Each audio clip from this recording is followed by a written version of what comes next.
Hey, this is Matt Boldy, and you're listening to Locked On Wild. Hey, this is Marcus Foligno, and you're listening to Locked On Wild. You're Locked On Wild, your daily podcast on the Minnesota Wild. Part of the Locked On Podcast Network, your team every day.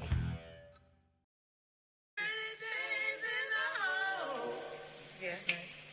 30 days in the hole. 30 days in the hole. Oh, yeah.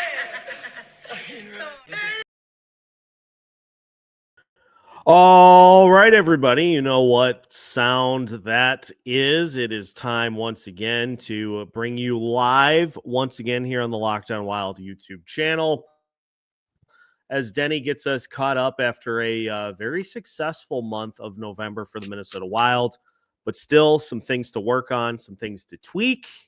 And so without further ado, I'll hand the reins to Denny. Well, welcome to What the Hell Are You Smoking?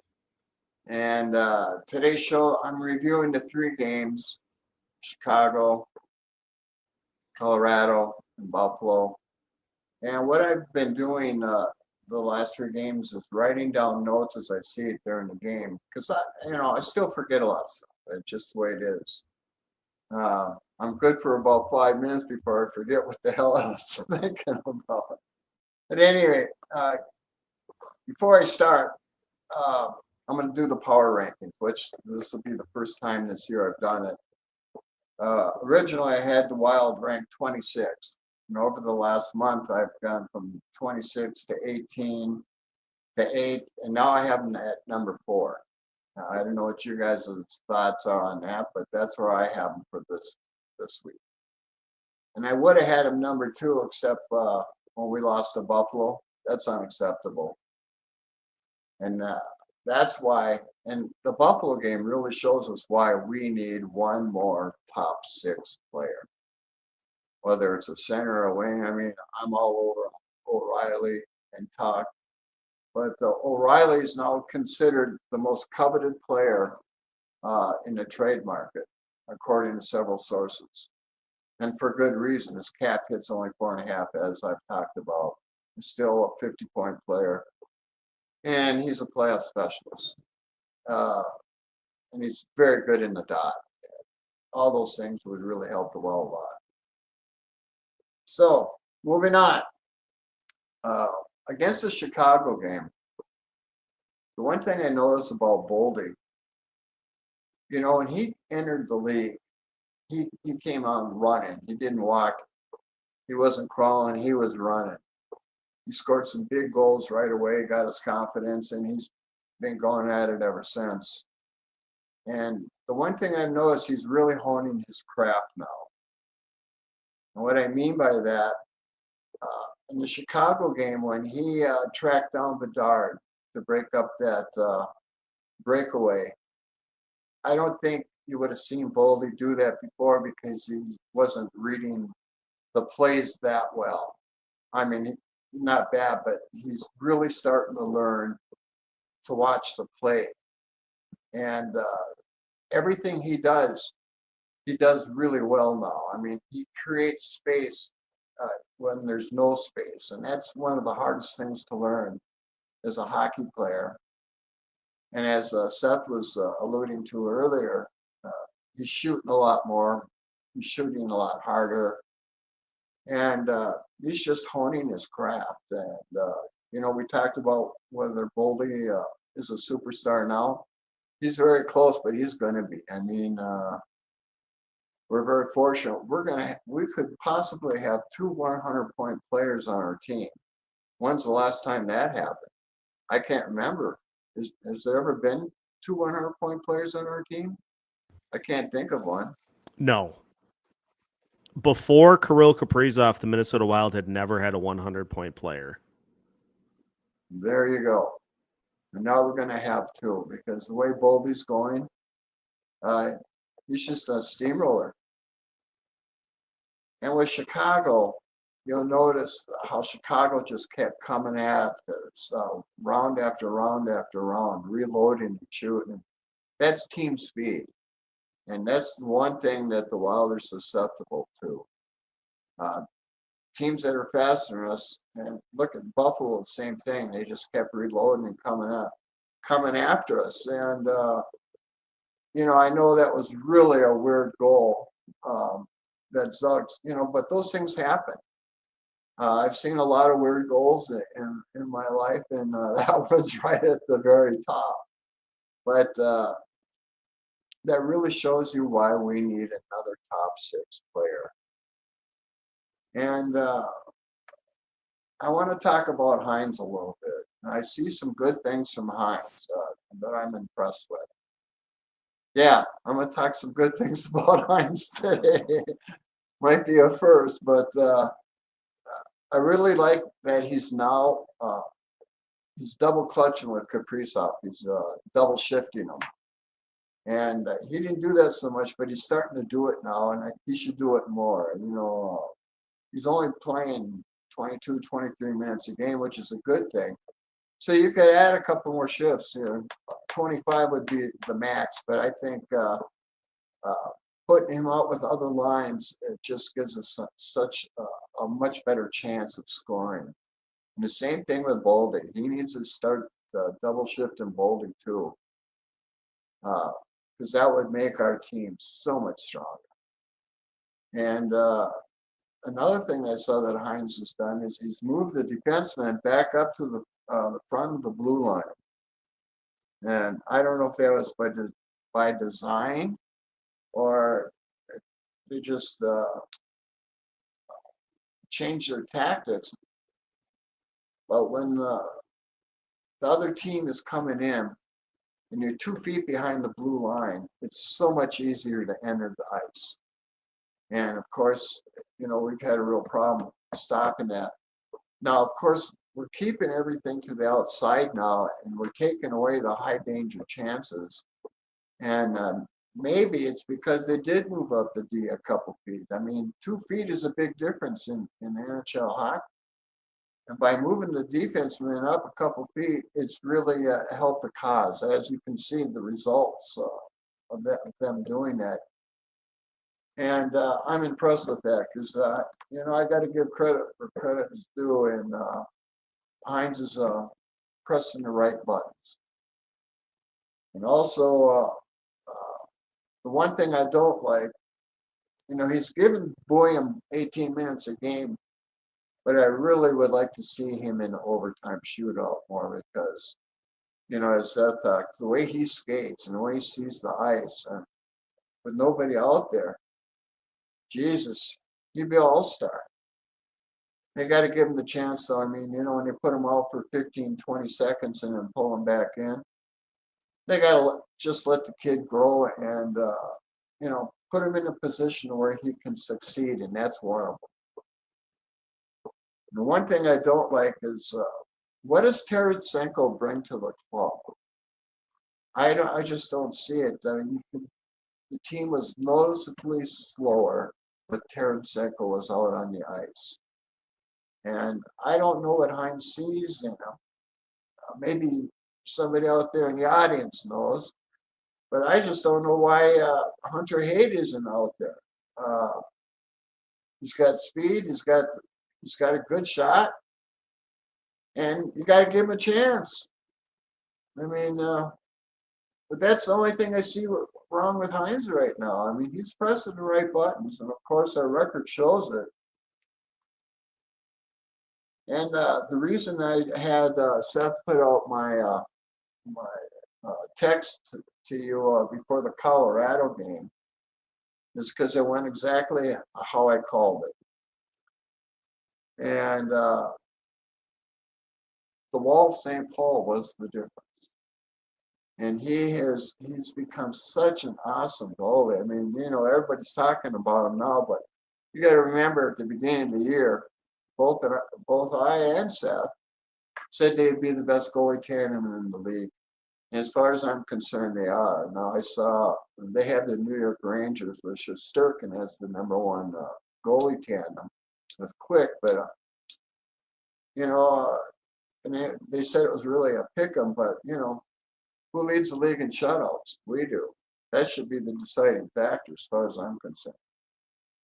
I don't know what your guys' thoughts are on it, but if you got some, let me know. Let Seth know. Regarding Colorado, that is probably the finest hockey game I have seen. No, Jesus, I'm trying to think of one that was that good. Years, anyway. I mean, we went toe to toe with the best team in the league. And, thanks to Wallset, we win the game. The Wild aren't that far off from being really a contender to win the cup. We're still a player away, as I've talked about. Getting Zuggs back really helped our top six. And, in 11 games, he's got 10 points, 30 years old. And he's doing what he's always done. He sets up Kaprizov very nicely. And he's nice to have back in the lineup. I don't know what's going to happen when Rossi comes back, but I really like where Urov is at. Seth, you want to bring up his analytics, and I'll let Seth talk about this because it's going to blow you away how good Urov really is.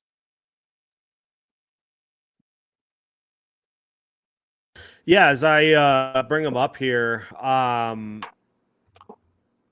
it's just like it just feels like a guy who is finding and has found his footing as far as being an NHL guy goes.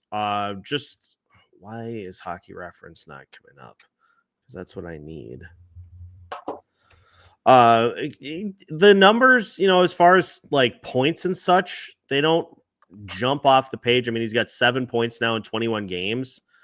But I just want to look at the last few games that he's played. In the game against the Avs that the Wild won in a shootout, he played 18 minutes. He had a couple of blocks.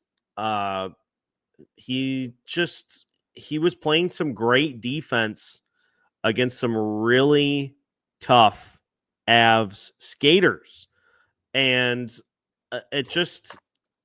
he has got to be in the lineup now. He's got to be in the lineup going forward. There just is no excuse. Like, we're running into the same Ben Jones thing again, where you can't make any sort of tangible argument that Ben Jones is giving you better production than Danil Urov is, because Urov is an NHL player now.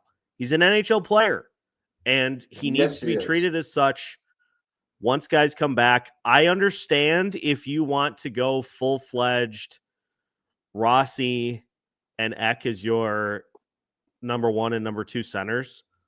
If you want to go that route, you're not going to get much of a complaint from me on it, but Urov has to play, and it's not on a fourth line role. I'll begrudgingly accept a third line spot if you feel like the top 6 is doing well enough, and for the most part it has been. But if you're going to just plug him back into the fourth line, get out of here. Like, pack your bags and go. Well, at the beginning of the season, I thought that Urov would be good for around 50 points. And that very well still could happen. It all depends on how they play him, because he's that good. His two-way game, which, I questioned at the beginning of the season simply because I hadn't seen him. He's got a very good two-way game for a kid. I mean, and he's only getting better. I like him, man. If I was coach, I would keep Urov at first. I'd put Rossi in at second. I'd have Peck third with Foligno and Hartman, or now with Trennan and Hartman. That gives us 3 really strong lines, especially when Foligno comes back. I mean, Trennan's doing a good job, but he's really a fourth line player. That's where he matches up best, I think. He tries hard and he hits and he's hitting and he's doing everything right. He's a smart player, but he doesn't have the skill set for scoring. And it is what it is. He's a good addition, I guess, in that way. But we really need one more top 6 player. With that, we have the goalies, we have the defense, and then we would have the offense to play against anybody. And, I don't know if I said, because I'm forgetting about what I'm talking about on other shows now. So I got to start writing the shit down again. But I had said this is our best chance to go on a 12-game winning streak. And of course, that ended with Buffalo.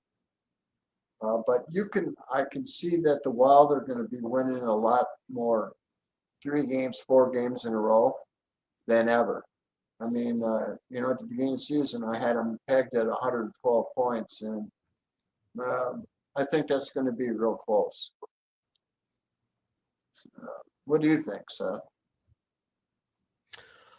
Well, it depends on the injuries. I mean, if they can navigate the injuries that they currently have, and can basically, it comes down to if Kaprizov and Boldy stay healthy. If those two stay in the lineup, if they don't get hurt this year, then I think you're in better shape than you were last year. But those two scoring over 40% of the goals that this team has scored as a whole so far this year is not sustainable. And Nope, it isn't. Marcus Johansson being on pace for 60 points is a great story. I'm glad that he stepped up, but we know, we've seen it. We know what's going to happen if that is not the case. So you need to do something. I think it'll send a message to the team that you're all in, that you feel like you have all the pieces other than somebody that is a bona fide snipe shooter, goal scorer in their prime or coming up to it. That needs to be the move. That needs to be what they look at as far as making a move goes. Well, with Johansson, he's playing for a new contract. And as we've talked about this before,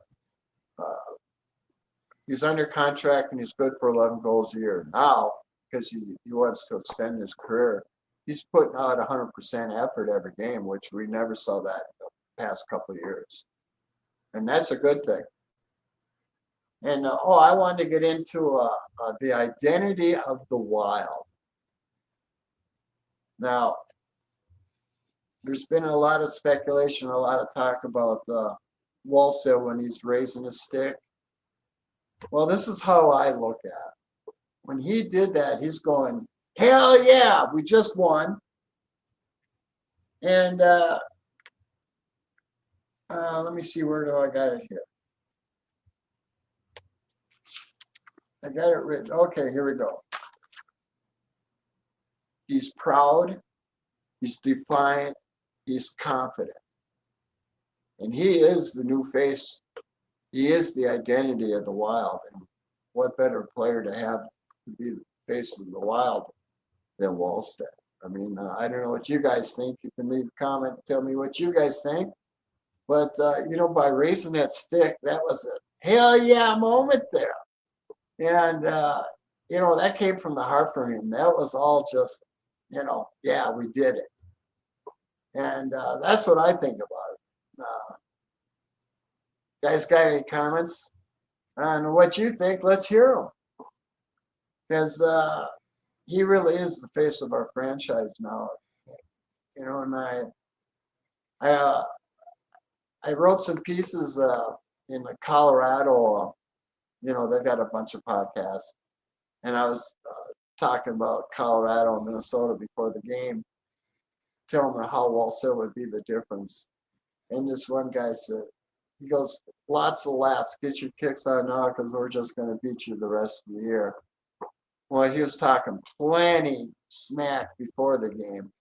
So when I wrote him back, he gave me a congratulations and all the good stuff. But, I was trying to ruffle the feathers up in Colorado, and I did. I got a lot of rebukes on that one. Because Colorado, they're a beast. They really are. They have no weaknesses. The only thing they might be a little thin on is depth. And as I talked about with Winnipeg at the beginning of the year, I told you depth would be a problem with Winnipeg, and it is. And same with Dallas. Dallas is just cruising right now, but they're just an injury or two with having no depth to back them up. So, we'll see how lucky Dallas gets. They normally go through the season very few injuries, but they don't have the depth either. So, somebody gets hurt on that team, you could see them taking a downturn too. Winnipeg now is a one-line team, and they're good enough to beat the 50% teams, but they can't beat good teams now, especially with Hellebuck out. And, I talked earlier about picking Utah at getting into playoffs this year. Well, Utah's got to get a goalie. I mean, they got the team, but they need a goalie. I hope they make a move because I'd like to see Utah get in the playoffs and take Winnipeg's spot. I don't know what you guys are thought on that, if you follow Utah at all. But they need a goalie bad because they got the team. Now Cooley's hurt, so that really hurts them. Because that was, a knee-on-knee, I think. They're just going to be out for a while, and that's really going to hurt. Yeah. Because he was taken off. I mean, I said at the beginning of the year, I thought he was going to be one player to watch. And he definitely didn't disappoint me. Anything you guys want to talk about? I have 11 questions queued up. No, shoot, let's go. I want to start with this one from Big Bear. Do you think Steven Stamkos and Vladimir Tarasenko are the same sort of player at this stage in their careers? Absolutely. Stamkos has no foot speed, and neither does Tarasenko. I mean, their clock is winding down. I mean, it's quite evident. Detroit had Tarasenko where he should have been last year. And really, I don't think Tarasenko is good enough to play in our team now. I really don't. I'd much rather see Hunter Height play than Tarasenko. Because what does he bring to the table now? Not much. And it's a noticeable difference when he's out there. Boy, the other teams are taking advantage of it because he just can't skate no more. And that happens to everybody. And unfortunately for him, it's happened now. And maybe last year too. I don't know. Good question though. Next. Jay wants to know how you're doing. He says you sound better. I am better. To tell the truth, my long-term memory has come back, and it's getting better all the time. But I'm having a problem with short-term memory. If I don't write it down, I forget it, and I guess that's the way it's always going to be. I mean, at my age, you start losing your, short-term memory, and I definitely am. So I got several pages of stuff to talk about here, and I'm just, going through them. But thank you for asking. I am better, and I can only thank for my doctor for being so open-minded about stuff to try, because I tell you what, those detox strips that you put on the bottom of your feet, they really do work. At least they did in my case. And thank you for asking. Next. Let's go to this one from Freddie. I'll circle back to the others, but these two popped up right at the most recent part of the chat. Okay. Can the Wild sustain this success? Absolutely. Like I said, you're going to see the Wild winning 3-4 games in a row all the time now. I mean, you're looking at least 700 hockey, maybe 800 hockey. We're that good. Of course, it always depends on injuries. But, Kaprizov had a groin problem. And as my doctor told me before, there's no problem with this mesh that they put in to regrow the muscle. that works really well now. So I don't see Kaprizov having more groin issues. Of course, that doesn't mean you won't get a broken foot or broken whatever, but I don't think you're going to have any problems with his groin anymore. What else? What was the question again? I forgot. I'm sorry. Is this sustainable, basically? Oh, Is yes, their current success sustainable for the rest of the season? absolutely. And they're only getting better. Of course, it always ends up being who gets injured. And, league wide, the injuries are just going crazy right now. And I think they got to take a look at the skates because, I forget who bring it up. Maybe it was Bob that they used to, they started doing a pre-formed boot to make the skate, where before they had more padding in the skates. And I think maybe they might have to go back to that because there's so many foot injuries now since they've started with this preformed skate that they use. They might want to look at that because this nation, I mean, the whole league, lots of problems with foot injuries. But we'll see. Next. Hoptics would like to know if you're still drinking hams.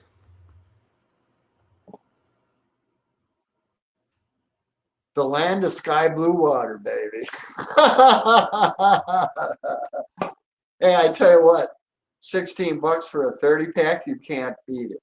And I'm on a budget, so it's a good one for me. And they're really good ice cold, I gotta tell you. Oh, next. Oh, that's a good one. Britt has a handful. I want to start with this one. Is Okay. it crazy to say that Matt Boldy's the best player on the team right now?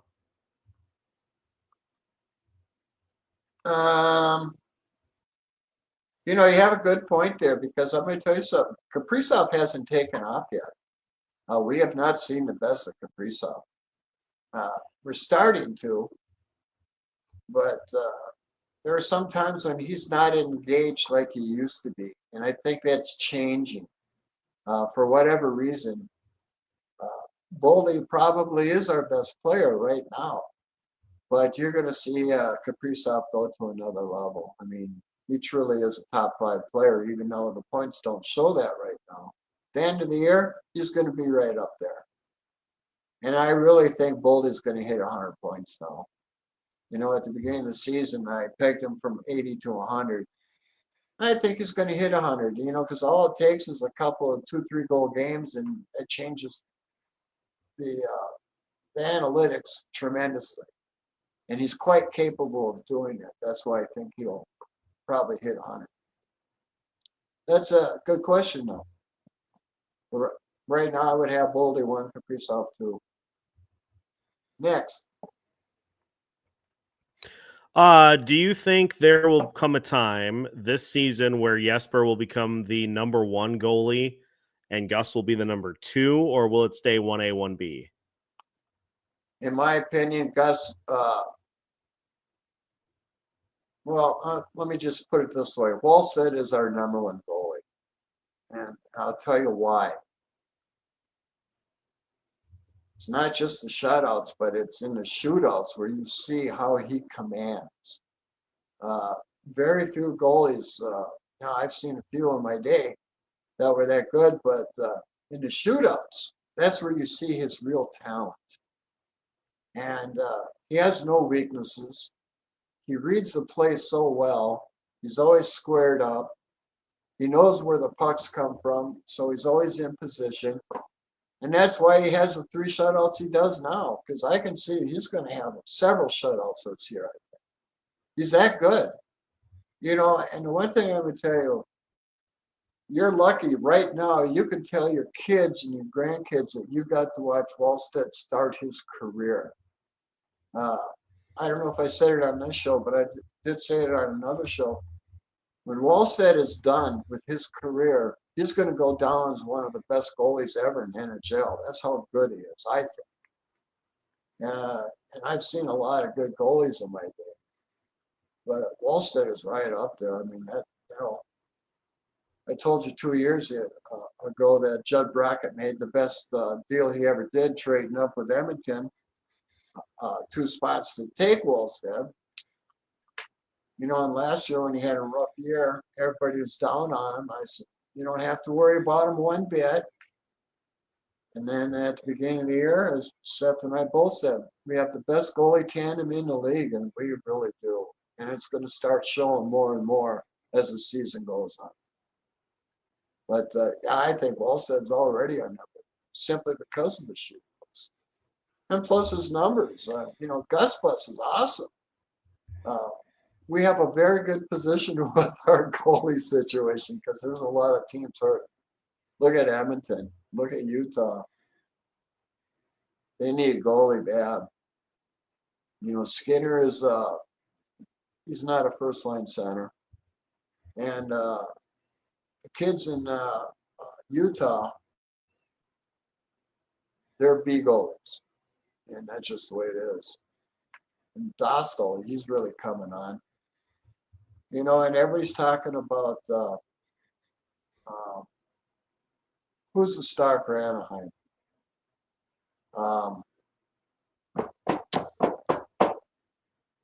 Smith?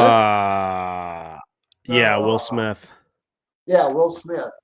Well, the reason he is so good now is look who he's got on his wing with him. He's number 1 in net front presence, and that's Kreider. He opens up so much for Smith. I mean, I don't think Smith would have as many goals if he didn't have Kreider on his side in front of the net, because Kreider does so much to open things up. And, I really like Anaheim. They're young, they're fast, and even though we beat them, that just shows you how good the Wild are, because they very well take first out there, because they got the team. That just shows you how good the Wild really are now. Next question. A lot of people want to talk about the upcoming road trip, which will be broken down more in depth on the upcoming episode of Locked On Wild that will release in the 9 o'clock hour. So it's Edmonton Tuesday night, Calgary Thursday night. That's a win. Vancouver on Saturday. That's a win. And Seattle on Monday. That's the only question mark of those 4. I see us taking 3 out of 4 there. Maybe 4 out of 4. So 6 or 7 out of possible 8 points. Yeah. Our team really is that good. You're going to start seeing a lot of 3 and 4 game streaks now. I really believe that. I mean, the Wild are that good. Oh, excuse me, the beer talking. When you look who we have in goal, and you look at our defense, and I gotta, all you Spurgeon and Brodeen haters. Seth, can you bring up the the stats on those 2? Because you're not gonna let me like find it here. Yeah.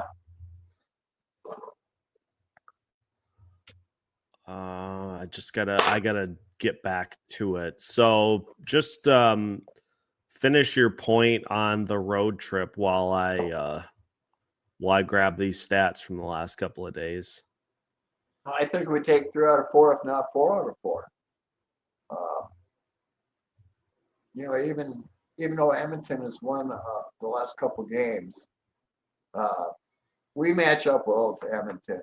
In the last 3 years, with the best player in the NHL, he's only got 6 points against us because of Brodeen. Nobody else, not one other team can say that. we just match up well against Edmonton, and that's why we win. What are we? 2-12 or something like that. I don't remember, but we're always beating Edmonton because we match up well with them, and we have the defense.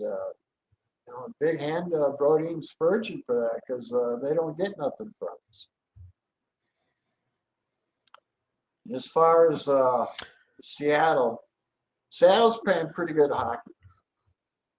And I don't know if they're going to keep it up or not, but that would be the only game that I would 50-50 on right now. Everybody else, we're taking 3 out of 4. I want to answer this one for Trav. Yurov, as far as I understand it, Yurov there was a game. I don't know if it was the Avs game or if it was the one before that where he had to leave. I think it was the Avs game. So he's banged up and will not be playing against Edmonton. But it sounds like they think he is day to day, and it doesn't sound like they are concerned about him. Thank you, Jay. It was a Chicago game. It doesn't sound like they're concerned about him going on IR. It's just a day to day at this point. They're hoping that he can come in, maybe Yurov. Oh God, yeah, that would hurt. Yurov is. I really like Yurov. He's got such a high end, and every game he plays, he's learning more and more what he can do and what he can't do. His two-way game is way above where he should be. That's good coaching back in the KHL. And what he's doing now, the only thing he's going to do is just start scoring more points because he's shut down the lines nicely. I don't see any weaknesses in his two-way game at all. He reads the play pretty good for just a kid. And that's the most important thing when you're a center, because you're in charge of everything out there, and you got to point the way. And he's doing a hell of a job of it. I wish we could get those the analytics for him because his board play is really good, and I don't have anything bad to say about him at all. I don't see anything but improvement from him. Okay. Next. Note from Ron: Buffalo is leading Winnipeg 4-1 tonight. Yeah. Well, look at how Buffalo skated past us. I mean, they really shouldn't have won that game, and that free goal by Zogs. I've seen that happen. Not exactly like that, but I've seen weird goals like that several times in watching hockey. But they got a lot of good players, and they just keep coming at you. And they always seem to have a problem somewhere. If they ever get it put together, they'd have a pretty nice team. But we've been saying that for how long? Yeah, maybe this is the year they finally make it, but they got a lot to overcome.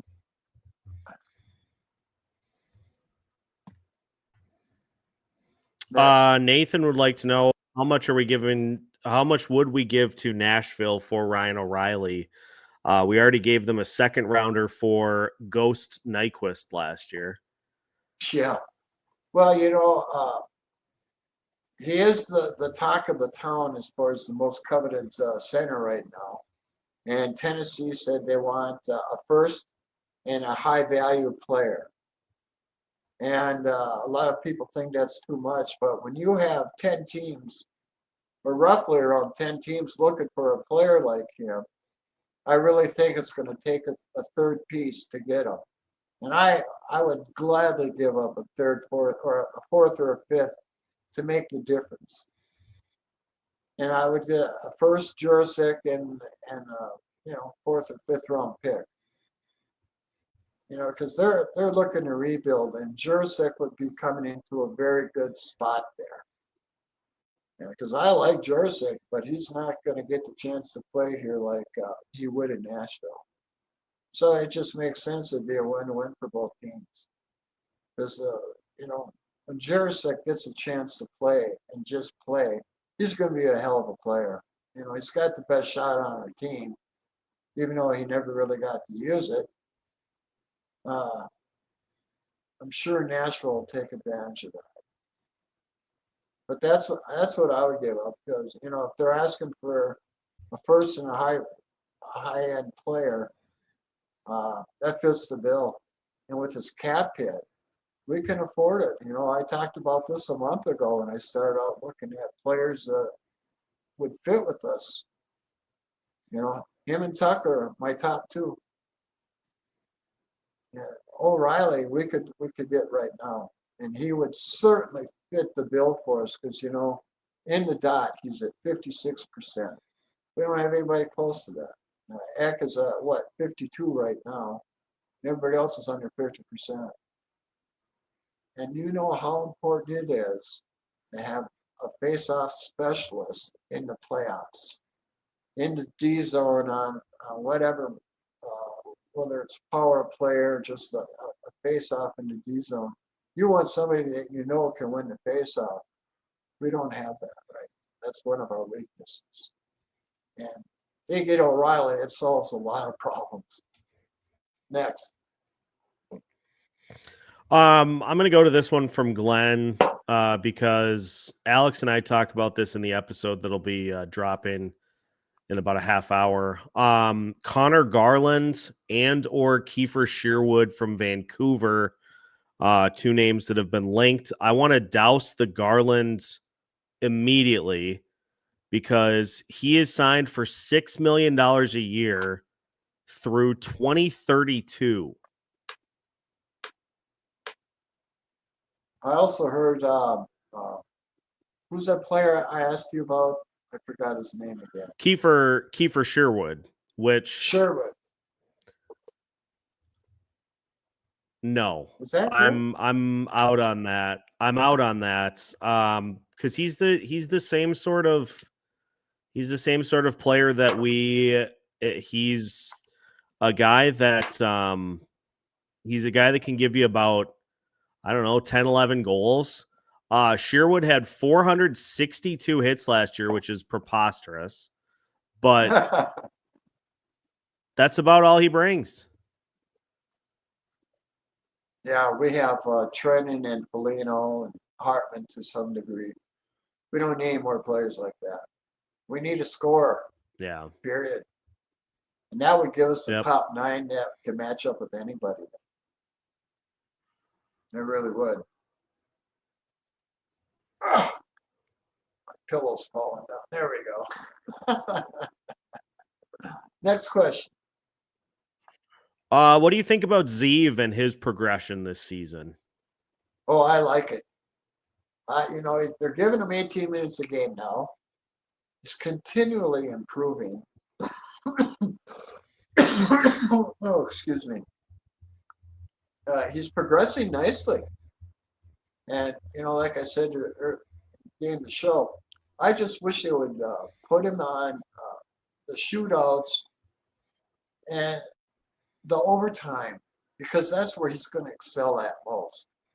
And you do that, then he's gaining confidence, and that's coaching up. And that's the one thing I would really like to see Hines do. But yeah, I like his improvement. He's playing very good hockey. He's not getting mixed up too much anymore. He's adapting to the game quite well. Next. Let's go to this note from Trav, who says that Kaprizov is 23rd in the league in giveaways. McKinnon, McDavid, Draisaitl, Robertson, Pasternak, Nietzsche, and Eichel all have more than Kaprizov does currently. Well, people are learning how to pick pockets. If you want to learn how to pick a pocket, watch Mark Stone play in Vegas. He's the best I've ever seen at it. in this era of hockey. For whatever reason, players are just getting better at reading. And plus, they watch so much tape and they look at your tendencies. So they pretty much know what to expect when they're coming at you. And I think that's the biggest difference. It's just, they get to watch tape of everybody now and they see what they're doing and what they're not doing, and they play accordingly. Next. Note from Big Bear here. He says, I like the Monday night instead of Sunday time for the show.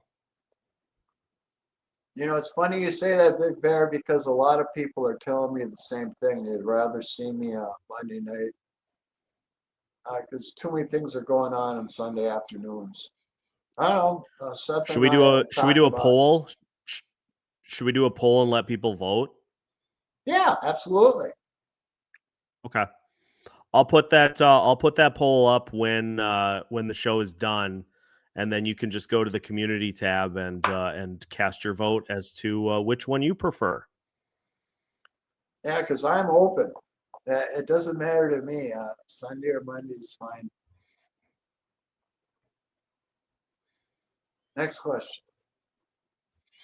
Let's go. This is also from Big Bear. I know he's on the older side, but what do you think of trading for Nazem Kadri? He is currently signed until 2029. Yeah. It's his contract that they would have to take half the contract in order for us to afford him. But he's a good player. I like him as a player. I mean, it's just his contract is we can't afford him unless take half the money. But yeah, I like him as a player. He would certainly help us. He's strong. He's like a power forward center. It's kind of a mix there. But yeah, I like Hudley. He scored some big goals with Colorado, I can tell you that.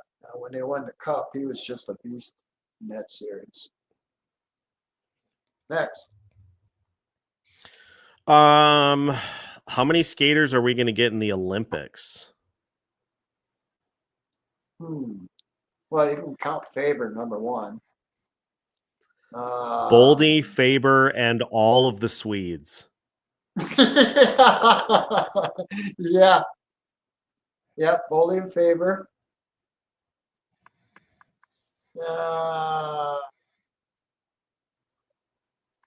I think that's probably going to be it. Because Wallsted's going to be playing for Sweden. You know that.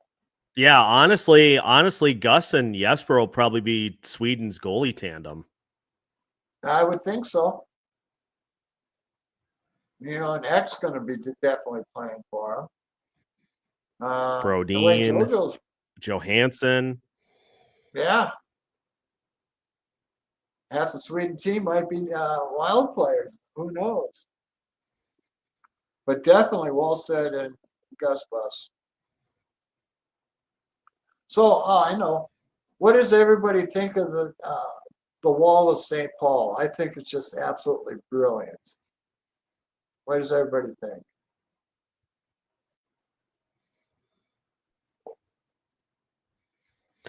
We'll give everybody a minute to Sure. get their reactions in while we talk about Liam Ogren. Fridley Mike says it looks like he's caught up to the speed of the game the last two games he's played.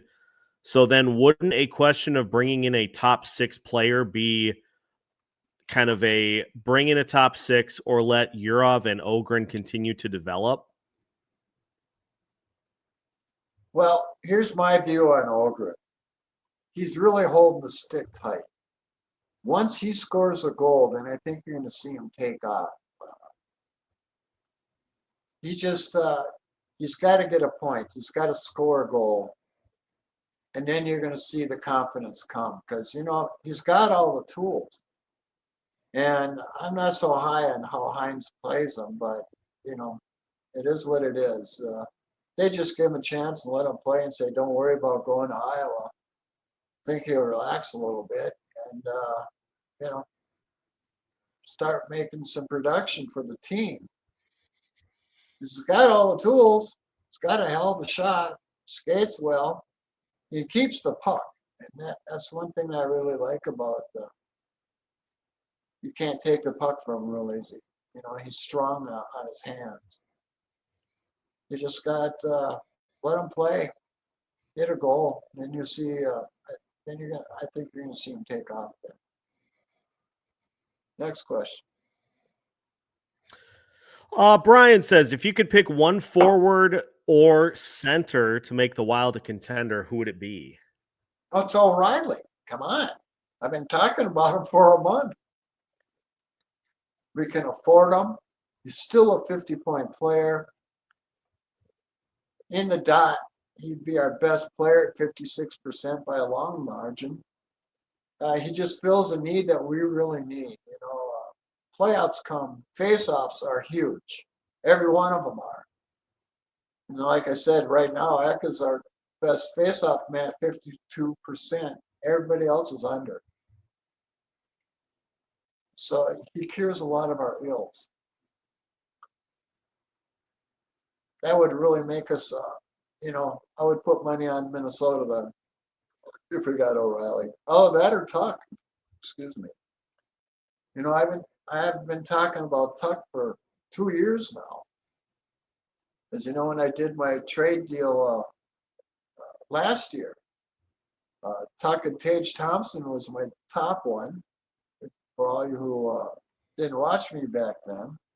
And that hasn't changed, except for Tage Thompson isn't going nowhere. He's got a hell of a, you know, Buffalo's got a hell of a deal. He's signed up for another 4 years at $7 million. So, you know, that's who you build around. With Tuck, he's had enough. He wants to go to a winner. It's his last year, so I really see, you know, I hope Minnesota's interested in Tuck because, you know, 65, 70 points, you can, you know, pretty much guarantee that.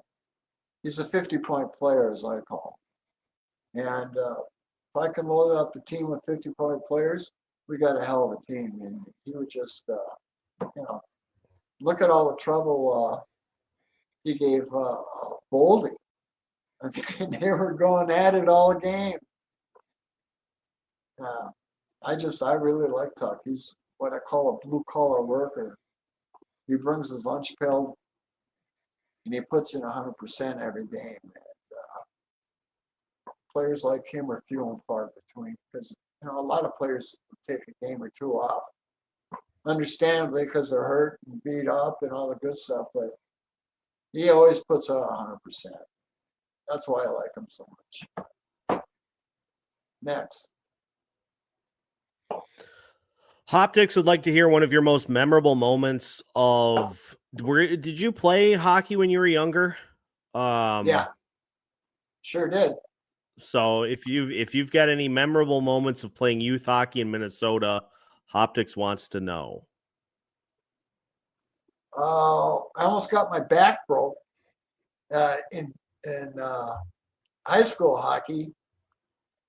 Was my most memorable, believe it or not. I wasn't that good a hockey player. I didn't have the ankles for it. And I didn't have very good skates.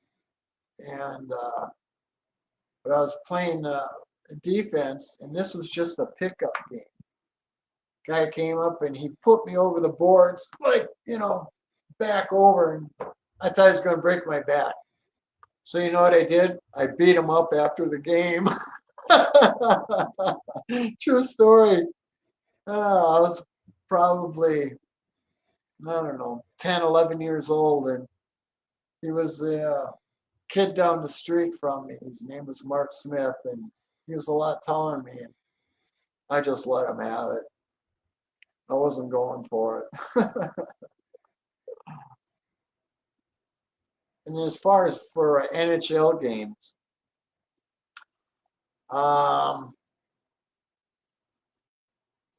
think it was the game against Edmonton Oilers. That's back when Gretzky and all, you know, Edmonton at that time had 8 All-Stars, and it was a 2-2 going in the third period. And Freddie Barrett scored a slapper from the blue line. I think it was his only goal the whole year, and we won the game. And you talk about skate up and down the ice. It's, the way hockey should be played. And they're going up and down. Of course, Gretzky got a shorthanded goal and a power play goal. And I don't remember who scored for us, but watching Freddie Barrett with a slapper from the blue line win the game was just unbelievable. And of course, I knew a lot of the North Stars.